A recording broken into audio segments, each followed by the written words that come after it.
ಈಗ ಇಲ್ಲಿ ಕಾರ್ಡ್ಸ್ ಇದೆ. ಈಗ ಇದನ್ನ ಶಫಲ್ ಮಾಡ್ತೀನಿ. ಈಗ ನಾನು ತೆಗೆಯುವ ಒಂದು ಕಾರ್ಡು GSS ತೋರಿಸುತ್ತಾ ಅಥವಾ CAA ತೋರಿಸುತ್ತಾ ಅಂತ ಹೇಳಬೇಕಷ್ಟೆ. ಸೊ ಒಬ್ಬರೇ ನಾವು ಟೈಮ್ ಪಾಸ್ ಆಗಲ್ಲ, ಬೋರ್ ಆಗುತ್ತೆ, ನಾನು ಅನ್ಕೊಂಡಿದ್ದಾಗಲ್ಲ ಅಂದರೆ ಹಿಂಗೆ ನಮ್ಮನ್ನು ನಾವು ಟ್ರೈನ್ ಹೊಸ ಥರ ಇನ್ವಾಲ್ವ್ಮೆಂಟ್ ಶುರು ಮಾಡ್ಕೊಳ್ಳೋದಷ್ಟೆ. GSS ಹೌದಾ? ಎಷ್ಟಾಯಿತು ಸಕ್ಸಸ್ ರೇಟು? 50-50. ಬೇಜಾರಾಗದೇ ಇರೋಂಗೆ ನಮ್ಮ ಬಿಹೇವಿಯರ್ಸು ತಯಾರಿ ಮಾಡ್ಕೊಳ್ಳೋಕ್ಕೆ ಇದೆಲ್ಲವೂ ಅನುಕೂಲ ಆಗುತ್ತೆ.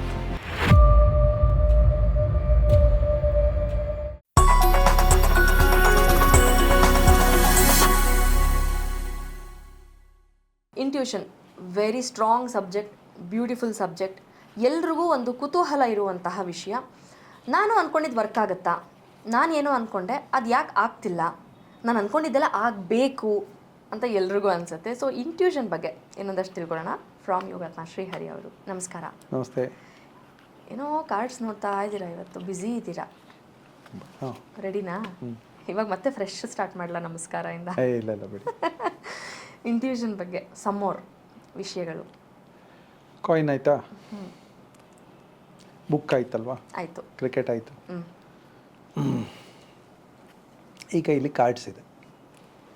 9 ಕಾರ್ಡ್ ಇದೆ. 2, 3, 4, 5, 6, 7, 8, 9, 10 ಕಾರ್ಡ್ ಇದೆ. ವಿಸಿಟಿಂಗ್ ಕಾರ್ಡ್ ಅಲ್ವಾ ಅದು? ವಿಸಿಟಿಂಗ್ ಕಾರ್ಡ್ ಇದೆ, ನಂದೇ. ಒಂದು ಸೈಡು IGBC CII ಅಂತ ಇದೆ, ಇನ್ನೊಂದು ಸೈಡು ನನ್ನ ಕಂಪನಿಯ ಹೆಸರು GSS ಅಂತ ಇದೆ. ಈಗ ಇದನ್ನ ಶಫಲ್ ಮಾಡ್ತೀನಿ. ನಾನು ನೋಡ್ಬೋದಾ? ಶಫಲಿಂಗ್ ಎಲ್ಲ ನೋಡ್ಬೋದು. ಓಕೆ. ನಾನು ನೋಡ್ಕೋತಾ ಇಲ್ಲ, ಓಕೆನಾ? ಅಂದರೆ ನಾನು ನೋಡಬಾರ್ದಾ? ನೋಡ್ಬೋದು, ಏನು ಅಲ್ಲ, ನಾನು ನೋಡಿ ಶಫಲ್ ಆಯಿತು ಓಕೆ, ಅಷ್ಟೇ. ಸರಿ. ಶಫಲ್ ಆಯಿತು, ಏನೇನೋ ಆಯಿತು, ಹೆಂಗೋ ಇದೆ. ಈಗ ನಾನು ತೆಗೆಯುವ ಒಂದು ಕಾರ್ಡು GSS ತೋರಿಸುತ್ತಾ ಅಥವಾ CAA ತೋರಿಸುತ್ತಾ ಅಂತ ಹೇಳಬೇಕಷ್ಟೆ. ಓಕೆ. ಫ್ರಂಟ್ ಎಂಡ್ ಏನಿರುತ್ತೆ ಅಂತ ನೀವು ಮೊದಲೇ ಹೇಳಿರಬೇಕು. ಓಕೆ. CII ಏನಿದೆ? GSS. ಓಕೆ. ಸೊ ಮತ್ತೆ ಶಫಲ್ ಮಾಡ್ತೀನಿ. ಸೊ ನಾನೇನೋ ಮುಚ್ಚಿಟ್ಕೊಂಡೆ, ಎಲ್ಲ ತಪ್ಪು ದಾರಿ ಹೇಳಿದೆ, ಇದೆಲ್ಲ ಇಲ್ಲ. GSS. ಹೌದಾ? ಎಷ್ಟಾಯಿತು ಸಕ್ಸಸ್ ರೇಟು? 50-50. ಅಷ್ಟು. Next CII. ಕರೆಕ್ಟ್. ಸರಿ. ಎಷ್ಟಾಯಿತು ಸಕ್ಸಸ್ ರೇಟು? ನೀವು ಹೇಳಿ. 66%. ನಿಮ್ಮ ಪರವಾಗಿ ಕ್ಯಾಲ್ಕುಲೇಷನ್ನು ನಾನೇ ಮಾಡಬೇಕು. ನಾವು ತುಂಬ ಶಾಣೆ ಇದ್ದೀವಿ ಲೆಕ್ಕದಲ್ಲಿ.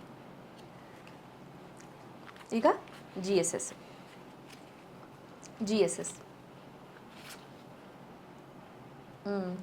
ಎಷ್ಟಾಯಿತು ಸಕ್ಸಸ್ ರೇಟು? 50-50. 50 ಆಯಿತು. ಈಗ ಲಾಸ್ಟ್ GSS. ಅದೇ ಸೊ 40%. ಓಕೆ. ಅಷ್ಟು. ಇಷ್ಟೇ ಆಟ. ನಾನು ತೋರಿಸ್ತಾ ಇದ್ದೀನಿ, ಸೊ ಇಬ್ಬರ ಅವಶ್ಯಕತೆ ಇದೆ.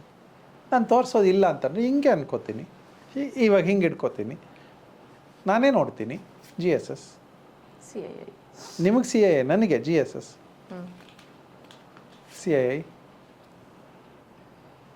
ಸೊ ನಾನು ನೋಡಿಕೊಂಡು ಒಂದು ಕಾರ್ಡ್ ಯಾವುದೋ ಪಿಕ್ ಮಾಡ್ಬೋದು. ಸೊ ಒಬ್ಬರೇ ನಾವು ಟೈಮ್ ಪಾಸ್ ಆಗಲ್ಲ, ಬೋರ್ ಆಗುತ್ತೆ, ನಾನು ಅನ್ಕೊಂಡಿದ್ದಾಗಲ್ಲ ಅಂದರೆ ಹಿಂಗೆ ನಮ್ಮನ್ನು ನಾವು ಟ್ರೈನ್ ಹೊಸ ಥರ ಇನ್ವಾಲ್ವ್ಮೆಂಟ್ ಶುರು ಮಾಡ್ಕೊಳ್ಳಿ ಅಷ್ಟೆ. ಇನ್ವಾಲ್ವ್ಮೆಂಟ್ ನಮ್ಮನ್ನು ನಾವು ಶಾರ್ಪ್ ಮಾಡ್ಕೊಳ್ಳೋದು, ಆಕ್ಯುಪೈ ಮಾಡ್ಕೊಳ್ಳೋದು, ಬೇಜಾರಾಗದೇ ಇರೋಂಗೆ ನಮ್ಮ ಬಿಹೇವಿಯರ್ಸು ತಯಾರಿ ಮಾಡ್ಕೊಳ್ಳೋಕ್ಕೆ ಇದೆಲ್ಲವೂ ಅನುಕೂಲ ಆಗುತ್ತೆ.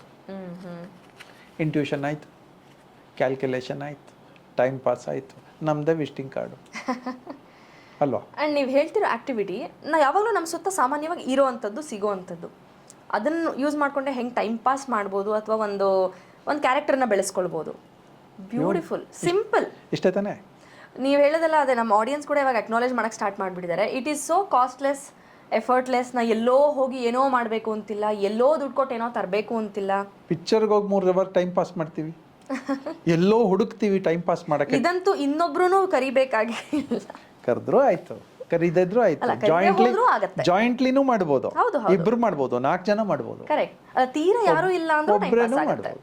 Absolutely beautiful activities. Thank you. Very creative. Thank you very much.